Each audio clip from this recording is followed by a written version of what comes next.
నమస్తే welcome to special programme. మనం ఆహారం తిననైతే తింటాం, కానీ జీర్ణం చేసుకునే మిషన్ అనగా జీర్ణక్రియ వ్యవస్థలో ఉండే పెద్ద ప్రేగు గురించి అంతగా పట్టించుకోం. తద్వారా అవి వివిధ రకాల జబ్బులకు దారితీస్తూ ఉంటాయి. అలా పెద్ద పేగుకు వచ్చే క్యాన్సర్కి సంబంధించిన అనుమానాలు, అపోహల గురించి మరిన్ని వివరాలు మనం అడిగి తెలుసుకుందాం. మనతో పాటు స్టూడియోలో ఉన్నారు ప్రముఖ రేడియేషన్ ఆంకాలజిస్ట్ డాక్టర్ యుగేందర్ గారు. వారిని అడిగి మరిన్ని సందేహాలను నివృత్తి చేసుకుందాం. నమస్తే డాక్టర్ గారు. నమస్తే. రైట్ డాక్టర్ గారు, సో బేసిక్గా కోలోరెక్టల్ క్యాన్సర్ అంటే ఈ మధ్య కాలంలో కొద్దిగా ఈ కేసెస్ ఇంక్రీజ్ అవుతున్నాయి. So it's based on life style, తినే ఫుడ్ని బట్టి. అంటే కోలోరెక్టల్ అంటేనే అది పెద్ద ప్రేగుకి సంబంధించిన క్యాన్సర్ కదండి. సో అంటే దీన్ని బ్రీఫ్గా ఎక్స్ప్లెయిన్ చేయాలంటే ఏం చెప్తారు? ఈ మార్చి నెల మనం కోలోరెక్టల్ క్యాన్సర్ అవేర్నెస్ మంత్ కింద మనం పరిగణిస్తామండి. ఈ చాలా రకాలైనటువంటి క్యాన్సర్లు ఉన్నాయి మనకి శరీరంలో. ప్రతి నెల కూడా ఒక్కొక్క క్యాన్సర్ కానీ 2 క్యాన్సర్లకు కానీ అవేర్నెస్ మంత్ కింద మనం జరుపుతూ ఉంటాం అన్నమాట.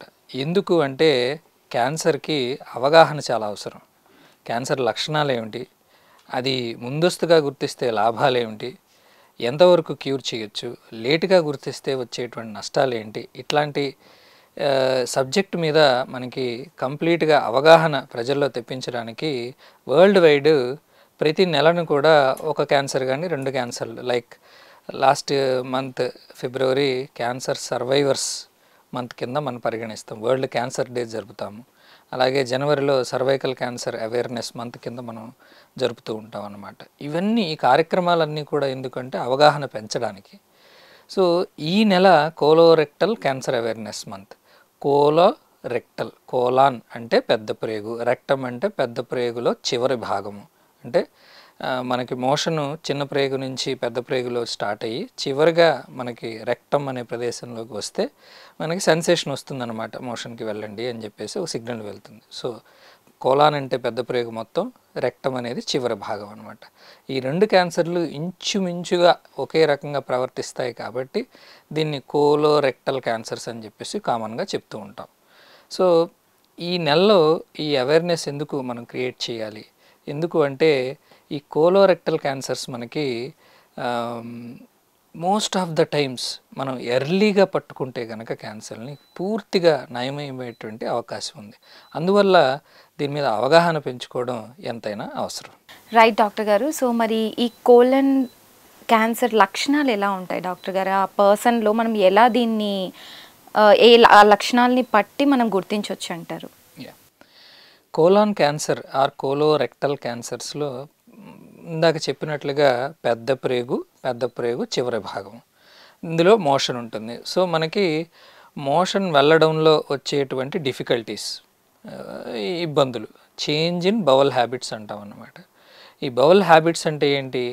మనం మల విసర్జన చేసే విధానంలో ఏదన్నా మార్పులు రావడం, ఎక్కువసార్లు డయేరియా అవ్వడం, కానీ డయేరియా అవుతూ ఉండి మళ్ళీ కాన్స్టిపేషన్ మలబద్ధకం రావడం, కానీ అలాగే మోషన్లో రక్తం పడడం, కానీ ఆ రక్తం పడడం అనేది తగ్గకుండా కంటిన్యూస్గా అవుతూ ఉంటే, కానీ అలాగే మోషన్కి వెళ్ళి వచ్చిన తర్వాత కూడా అయ్యో ఇంకా ఖాళీ అవ్వలేదే మళ్ళీ వెళ్ళాలి, టెనిస్మస్ అంటాం అనమాట దీన్ని.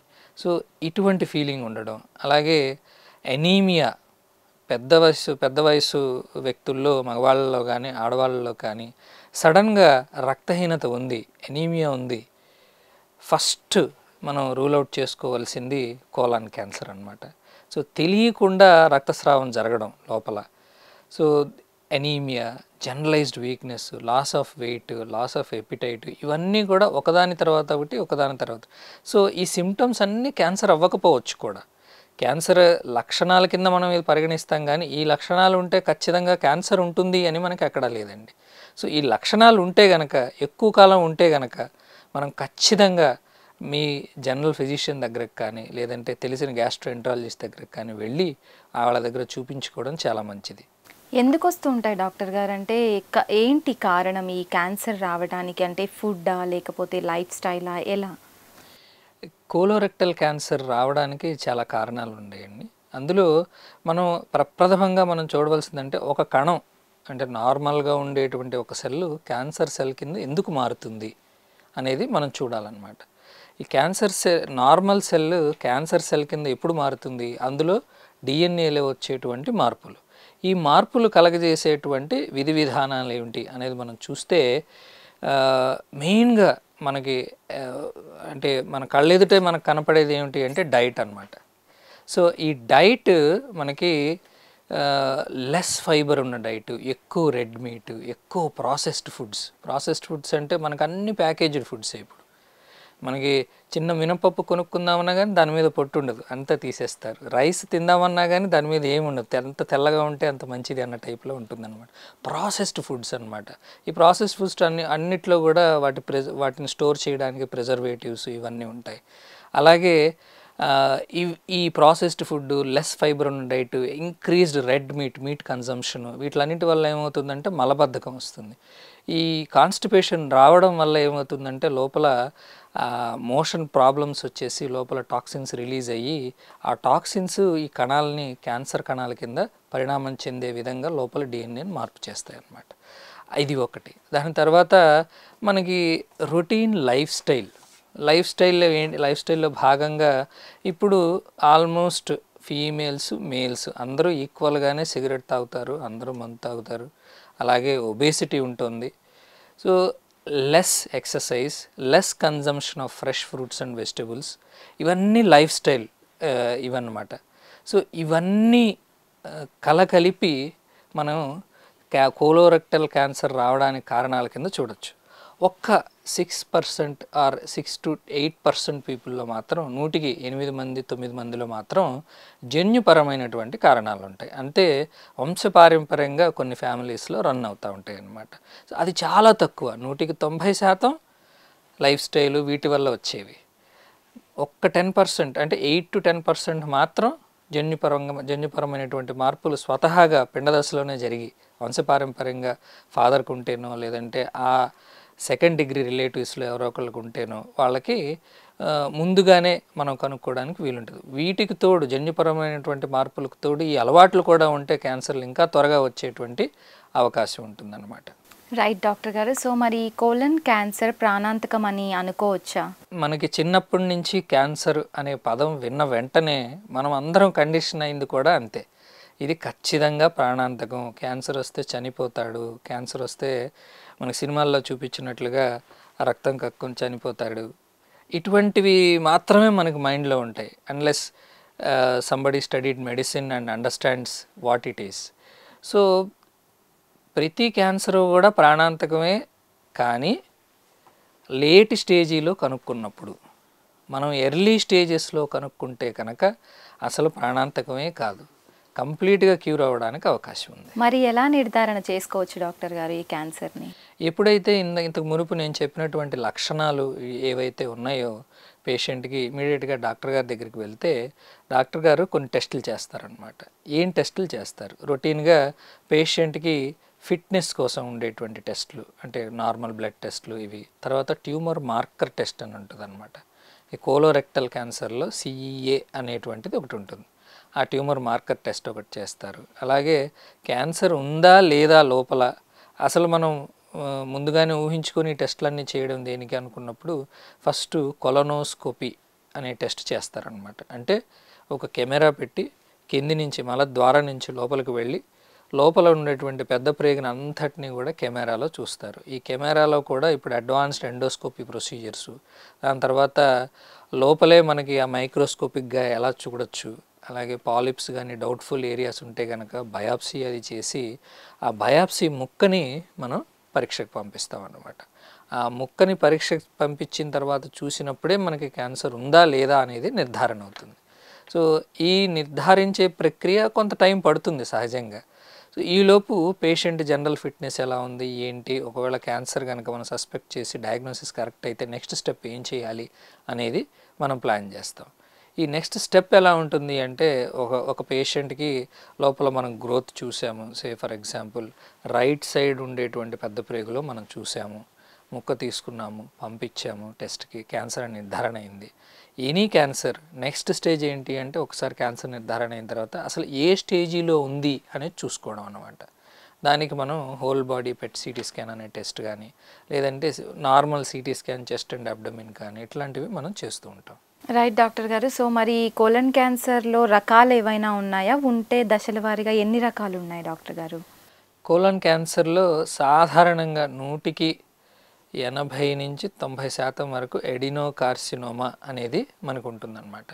ఈ ఎడినోకార్సినోమా అనే రకమే మోస్ట్ ఆఫ్ ద టైమ్స్ మనం చూస్తూ ఉంటాం. And almost all the treatment protocols ఉన్న ట్రీట్మెంట్ పద్ధతులన్నీ కూడా ఈ పర్టికులర్ డయాగ్నోసిస్ని బేస్ చేసుకునే ఉన్నాయన్నమాట.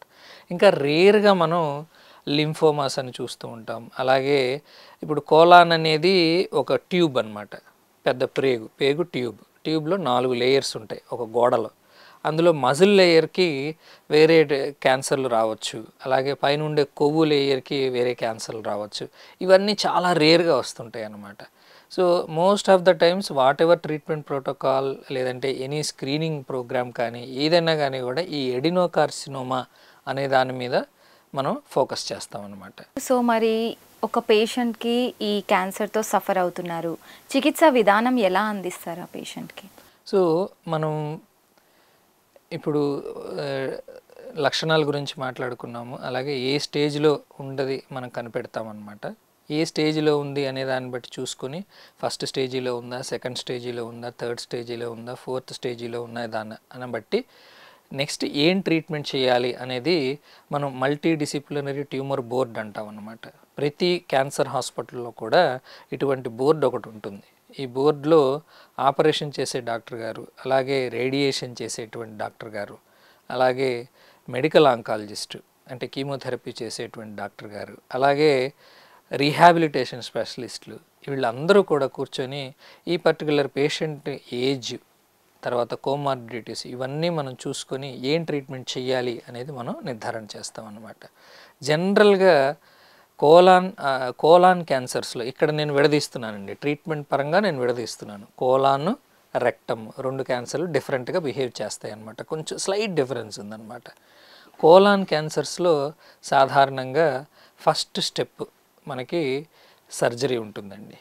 Unless patient comes in an emergency situation ఏముంటుంది, పేగు అడ్డుపడిపోవడం కానీ లేదంటే పేగు చిల్లు పడడం కానీ క్యాన్సర్ వల్ల, ఇవి ఎమర్జెన్సీ సిచ్యువేషన్స్. ఆ సిచ్యువేషన్స్లో ఇంకా తప్పదు, పేషెంట్ లోపలికి వెళ్ళిపోయి ముందు పేషెంట్ని బతికించాలి అనే ఉద్దేశంతో పక్కకి డైవర్షన్ లాగా ఏదన్నా చేస్తారు, బ్యాగ్ పెట్టడం కానీ ఏదన్నా చేస్తారు.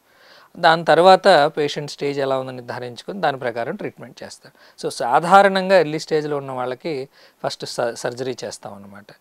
దాని తర్వాత ఆ వచ్చేటువంటి బయాప్సీ రిపోర్ట్ని బట్టి మొత్తం ఈ ఫర్ ఎగ్జాంపుల్ రైట్ సైడ్ ఎక్కడైనా సరే ట్యూమర్ ఉంటే కనుక అక్కడ right side of the colon మనం తీసేస్తాం, లెఫ్ట్ సైడ్ ఉంటే left side of the colon తీసేస్తాం అన్నమాట. అదే రెక్టమ్ ఉంటే కనుక రెక్టంలో డిఫరెంట్ విధానాలు ఉన్నాయన్నమాట. సో ఇట్లా ఆపరేషన్స్ అన్నీ కూడా స్టాండర్డ్ ఉన్నాయి. తర్వాత ఆ వచ్చే రిపోర్ట్ని బట్టి నెక్స్ట్ కీమోథెరపీ చేయాలా, రేడియేషన్ చేయాలా ఏమిటి అనేది మనం ఆలోచిస్తాం అన్నమాట. జనరల్గా కోలాన్ క్యాన్సర్స్లో రేడియేషన్ అనేది చేయం, ఓన్లీ కీమోథెరపీ ఉంటుందన్నమాట. అదే ఇప్పుడు రెక్టల్ క్యాన్సర్స్ అంటే పెద్ద ప్రేగు చివరి భాగం రెక్టమ్ క్యాన్సర్స్కి వచ్చేటప్పటికి రెక్టంలో కూడా అప్పర్, మిడిల్, లోవర్ ఉన్న 15 సెంటీమీటర్ల రెక్టమ్ని 5 సెంటీమీటర్ల కింద చూస్తే వీటిల్లో కూడా ట్రీట్మెంట్ విధానాలు అది ఆ లొకేషన్ని బట్టి ట్రీట్మెంట్ విధానం కొంత మారుతుంది అన్నమాట. సో రెక్టల్ క్యాన్సర్స్లో జనరల్గా మనం ఫస్ట్ రేడియేషన్ అండ్ కీమోథెరపీ కాంబినేషన్లో ట్రీట్మెంట్ చేసి దాని సైజుని తగ్గించేసేసి దాని తర్వాత సర్జరీ చేసి దాని తర్వాత కీమోథెరపీ చేయడం సాధారణంగా జరుగుతూ ఉంటుంది. సో మరి ఇప్పుడు అంటే ఇది వరకు చెప్పారు అంటే సర్జరీ చేసి దాన్ని తొలగిస్తారు ఇలా అని, సో చేసిన తర్వాత కూడా మళ్ళీ వచ్చే అవకాశాలు ఉన్నాయంటారా? సర్జరీ చేసిన తర్వాత అవకాశాలు ఉన్నాయా లేదా అనే రిస్క్ని మనం అసెస్ చేయాలన్నమాట. ఒకటి మనం రిస్క్ అసెస్మెంట్లో సర్జరీకి ముందు పేషెంట్ ఎలా ఉన్నారు అనేది ఒక అసెస్మెంట్ చేస్తాము. అలాగే సర్జరీ అయిన తర్వాత బయాప్సీ రిపోర్ట్ని బట్టి రకరకాలైనటువంటి ఫీచర్స్ ఉంటాయి, దానిలో లక్షణాలు చాలా ఉంటాయి అన్నమాట. ఆ లక్షణాల్లో ఏ గ్రేడ్లో ఉంది, లింఫ్ నోడ్స్ పాజిటివ్ ఉన్నాయా లేదా, ఇట్లాంటివి చాలా లక్షణాలు చూసి ఎంత రిస్క్ ఉంటుంది తిరిగి రావడానికి, ఎంత పర్సంటేజ్, హై రిస్క్లో ఉంటారా లో రిస్క్లో ఉంటారా అనేది మనం అసెస్ చేసుకొని దాని ప్రకారం నెక్స్ట్ ట్రీట్మెంట్ ఏంటి ఆ రిస్క్ని తగ్గించడానికి మనం ప్రయత్నిస్తాం. సో ఎర్లీ స్టేజెస్లో ఉంటే కనుక మీరు అడిగినట్లుగా జబ్బు తిరిగి వస్తుందా, వచ్చేటువంటి అవకాశం ఉంటుంది కానీ ఖచ్చితంగా వస్తుంది అని చెప్పలేం. 4వ స్టేజీలో జబ్బు తగ్గుతుందా అనే క్వశ్చన్ రావాలి మనకి. 4వ స్టేజీ అంటే లివర్కి పాకడం కానీ, లంగ్స్కి పాకడం కానీ, బోన్స్కి పాకడం కానీ ఇట్లా అనమాట. అలా పాకిన 4వ స్టేజెస్లో అయితే కనుక మనం జబ్బుని కంట్రోల్లో ఉంచడానికి మనం ప్రయత్నిస్తాం. ఆ ప్రయత్నంలో 0 అయిపోయింది అనుకోండి, కనపడలేదు, మనకి లేటెస్ట్ స్కాన్ పెట్ సిటీ స్కాన్లో ఇంకెక్కడా కనపడలేదు అంటే ఓకే, మన ప్రయత్నం చాలా వరకు పనిచేసింది. That doesn't mean that they are cured, but కంట్రోల్లో ఉంది. సో ట్రీట్మెంట్ మనం కంటిన్యూ చేయవలసిందే. సో మరి కోలన్ క్యాన్సర్ రాకుండా ఎలాంటి జాగ్రత్తలు తీసుకుంటే వీటిని నివారించవచ్చు అంటారు? కోలాన్ క్యాన్సర్ రాకుండా ఉండడానికి ఇందాక మనం లక్షణాలు చెప్పుకున్నాం, ఎందుకు వస్తుంది అనేది చెప్పుకున్నాం. So healthy lifestyle diseases అంటాం అన్నమాట ఇవి, where cancers can be prevented. క్యాన్సర్లు రాకుండా నివారణ చేయొచ్చు మనం. ఎలా అంటే హెల్దీ లైఫ్ స్టైల్, ఎక్కువ ఫ్రూట్స్, వెజిటేబుల్స్, అలాగే రెడ్ మీట్ కన్జంప్షన్ బాగా తగ్గించేసుకోవడము, మితాహారం తినడము, అలాగే హోల్ గ్రెయిన్స్, బాగా పాలిష్డ్ అవి కాకుండా హోల్ గ్రెయిన్స్ తీసుకోవడము. క్లియర్లీ స్టడీస్లో చూపించిన బెనిఫిట్ ఏంటంటే హోల్ గ్రెయిన్స్లో ఉండేటువంటి ఫైబర్ ఏదైతే ఉంటుందో that will help in reducing incidence of colorectal cancer అనమాట.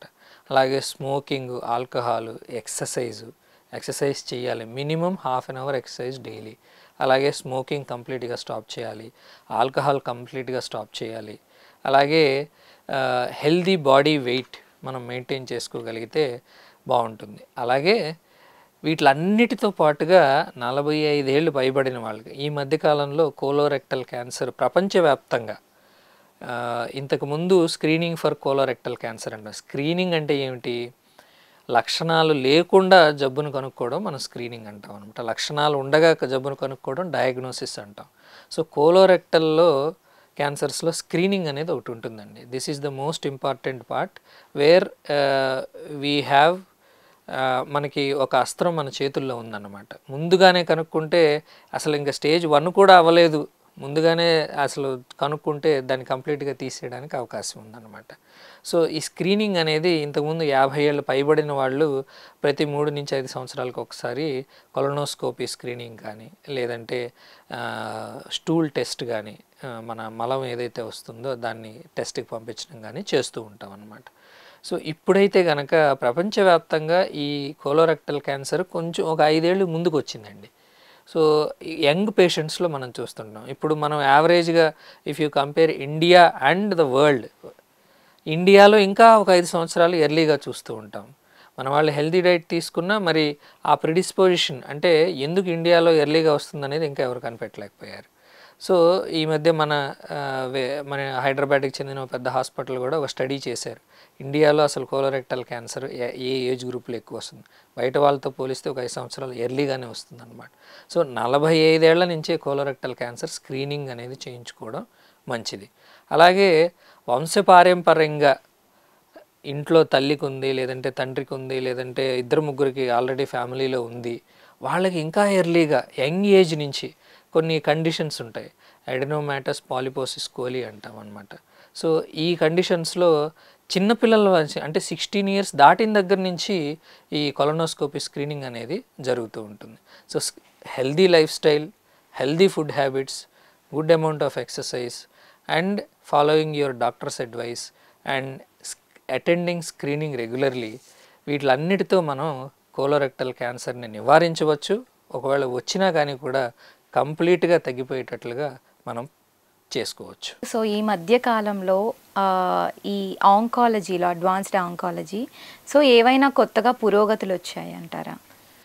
ఈ ట్రీట్మెంట్స్లో మనకి చాలా పురోగతులు వచ్చాయండి. సర్జరీ కనుక చూసుకుంటే సర్జరీలో మినిమల్ యాక్సెస్ సర్జరీ అంటాం. ఇంతకుముందు అయితే మొత్తం పొట్టంతా ఓపెన్ చేసేసి పుస్తకంలాగా ఓపెన్ చేసేసి లోపల సర్జరీ చేసేసి తర్వాత క్లోజ్ చేసేయడం, కుట్లతో బాధపడడం ఇవన్నీ జరుగుతూ ఉండేవి. ఇప్పుడు కోలోరెక్టల్ క్యాన్సర్స్లో మినిమల్ యాక్సెస్ సర్జరీస్ వచ్చాయి. కొన్ని అడ్వాన్స్డ్ ఇప్పుడు ఇందాక చెప్పినట్లుగా హోల్ పడ్డం, పెర్ఫరేషన్ కానీ లేదంటే అబ్స్ట్రక్షన్లో కానీ పేగు అడ్డుపడిన సిచ్యువేషన్స్లో అప్పుడు ఓపెన్ చేయవలసి వస్తుంది. కానీ మనం ఎలెక్టివ్గా ప్లాన్ చేసుకున్నప్పుడు ఈ పేషెంట్ క్యాన్సర్ ఉంది, సర్జరీ మనం ప్లాన్ చేసుకుంటున్నాం అనుకున్నప్పుడు మినిమల్ యాక్సెస్ సర్జరీ చేస్తాం. మినిమల్ యాక్సెస్ వచ్చేసి లాప్రోస్కోపిక్ సర్జరీస్, మనం కెమెరాస్ పెట్టి చూసి చేసేది, అలాగే రోబోటిక్ సర్జరీస్. ఇవి ఈ సర్జరీలో ఉన్నటువంటి అడ్వాన్సెస్. అలాగే రేడియేషన్ థెరపీ చికిత్సా విధానంలో చాలా అడ్వాన్సెస్ వచ్చాయి అన్నమాట. మెయిన్లీ రెక్టల్ క్యాన్సర్స్లో మనం ఐఎంఆర్టీ, ర్యాపిడ్ ఆర్క్ లేదంటే ఇమేజ్ గైడెడ్ రేడియోథెరపీ ఇటువంటి అడ్వాన్సెస్తో మనం రేడియేషన్ ద్వారా వచ్చేటువంటి సైడ్ ఎఫెక్ట్స్ వీటిని తగ్గిస్తూ బెనిఫిట్ని పెంచుకుంటూ మనం పేషెంట్కి సేఫ్గా రేడియేషన్ డెలివరీ చేయొచ్చు.